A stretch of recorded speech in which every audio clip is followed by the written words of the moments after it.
West Bengal state university BA history honours 4th সেমিস্টারে core 10-এর question answer নিয়ে আজকের এই ভিডিও। আজকে কোর্স 10 অর্থাৎ হিস্ট্রি অফ মডার্ন ইন্ডিয়া, আধুনিক ভারতের ইতিহাস 1757 থেকে 1857 খ্রিস্টাব্দ, এই কোর্স বা এই পেপারের একটি প্রশ্ন নিয়ে আজকের ভিডিওতে আলোচনা করা হবে এবং নোটসটি ভিডিওতে আপলোড করা হবে। তাই তোমাদের কাছে অনুরোধ যে তোমরা ভিডিওটা প্রথম থেকে শেষ পর্যন্ত দেখো এবং ভিডিওটি ভালো লাগলে অবশ্যই লাইক করে দিও এবং 4th সেমিস্টারে আরও অন্যান্য পেপারের নোটস পেতে চ্যানেলটিকে সাবস্ক্রাইব করে রাখো, যাতে তোমরা সবার আগে এরকম ধরনের নতুন নতুন ভিডিও পেয়ে যেতে পারো।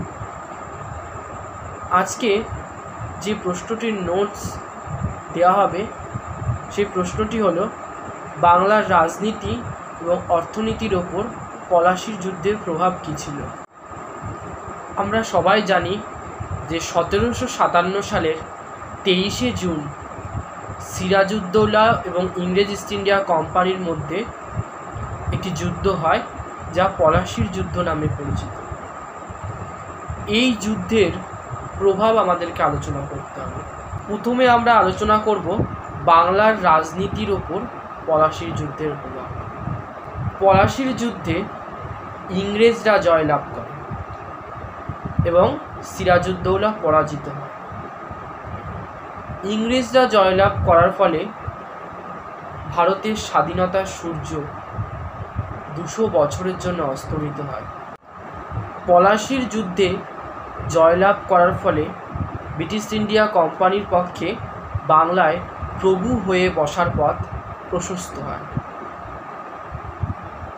এবং ইংরেজরা বাংলার সম্পদ ব্যবহার করে ভারতের বিভিন্ন অঞ্চলে ইংরেজ শাসনের প্রসার ঘটাতে সক্ষম হয় এবং বাংলার সম্পদ ব্যবহার করেই ইংরেজরা শক্তিশালী সেনাবাহিনী গঠন করে এবং সিরাজউদ্দৌলাকে নবাব পদ থেকে সরিয়ে দেওয়ার পর মির্জাফরকে বাংলার সিংহাসনে বসানো হয়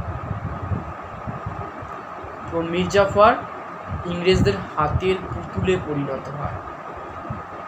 নবাব মির্জাফরকে সিংহাসনে বসিয়ে ইংরেজরা রাজনৈতিক শক্তিতে পরিণত হয়। ইংরেজরা নবাবকে হাতের পুতুলে পরিণত করে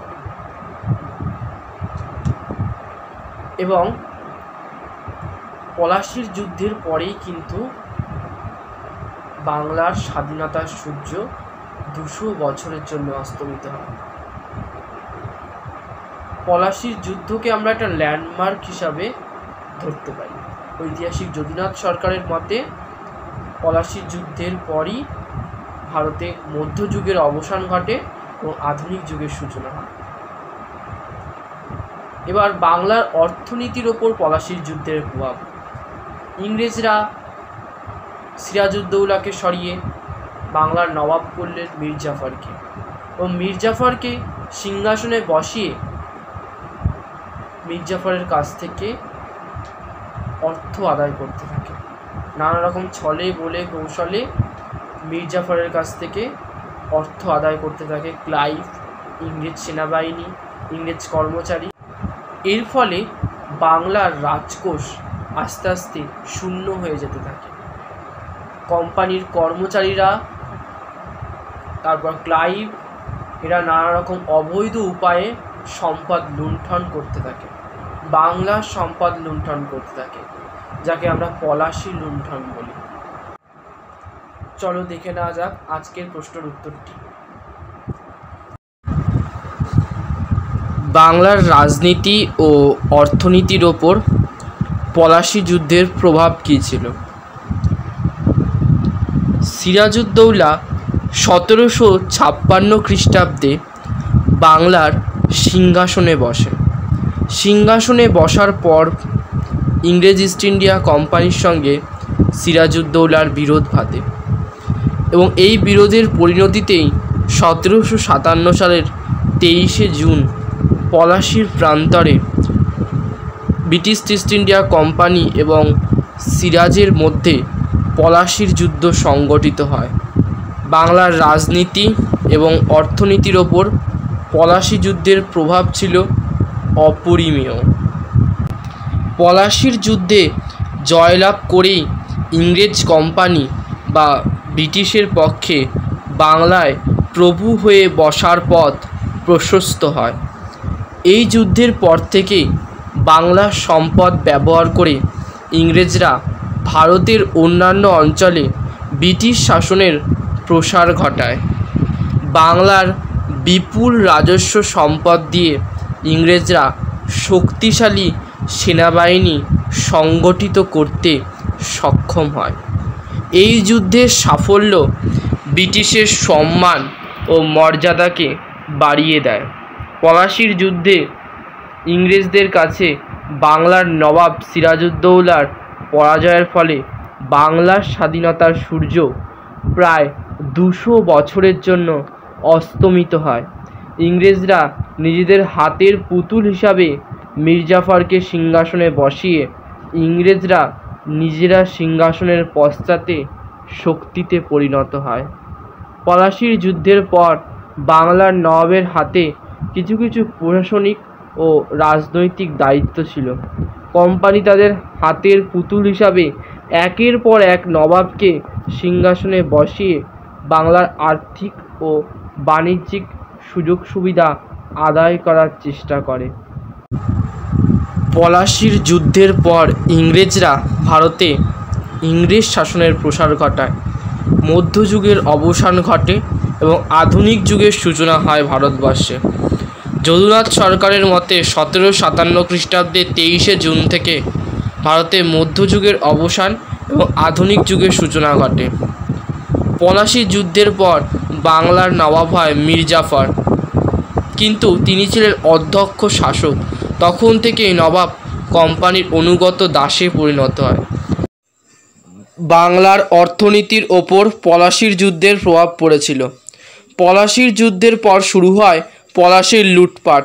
নবাব পদে বসে মীরজাফর ইংরেজ সেনাবাহিনী, ইংরেজ কোম্পানি এবং ক্লাইভকে অর্থ ও নানা উপহার দিয়ে তুষ্ট করতে বাধ্য হয়। এর ফলে বাংলার রাজকোষ শূন্য হয়ে যায়। কোম্পানি ও কোম্পানির কর্মচারীরা সম্ভাব্য সমস্ত উপায়ে বাংলার অর্থ সম্পদ লুট করতে থাকে। ঐতিহাসিকরা একে বলেছে পলাশি লুণ্ঠন। এরপর পলাশি যুদ্ধের পর থেকে ইংরেজ সেনাবাহিনী কত টাকা পেল মীরজাফরের কাছ থেকে, ব্রিটিশ ইস্ট ইন্ডিয়া কোম্পানি মীরজাফরের কাছ থেকে কত টাকা পেল, এগুলো সব এখানে আলোচনা করা হয়েছে। 1757 খ্রিস্টাব্দের আগে কোম্পানি ইংল্যান্ড থেকে সোনারূপা আমদানি করে বাংলায় ব্যবসায় টাকা যোগান দিত, কিন্তু 1757 খ্রিস্টাব্দের পর থেকে ইংল্যান্ড থেকে সোনারূপো নিয়ে আসা বন্ধ করে দেয়, আর বাংলার সোনারূপো চীন ও ভারতের অন্যান্য জায়গায় রপ্তানি করা শুরু হয়। কোম্পানির কর্মচারীরা শুধু জুলুমবাজি করেই নয়, দস্তকের যথেচ্ছ অপব্যবহার করে কোম্পানির কর্মচারীরা ব্যক্তিগত ব্যবসা চালাতো এবং প্রচুর ধন সম্পদ সংগ্রহ করেছিল নতুন নবাবের কাছ থেকে। কিছুদিন এইভাবে চলার পর মীরজাফর বুঝতে পারেন ইংরেজদের আর্থিক দাবি মেটানো কঠিন। কোম্পানি তাকে মসনদ থেকে সরিয়ে দেয় এবং তার জামাই মীর কাসিমকে মসনদে বসানো হয়।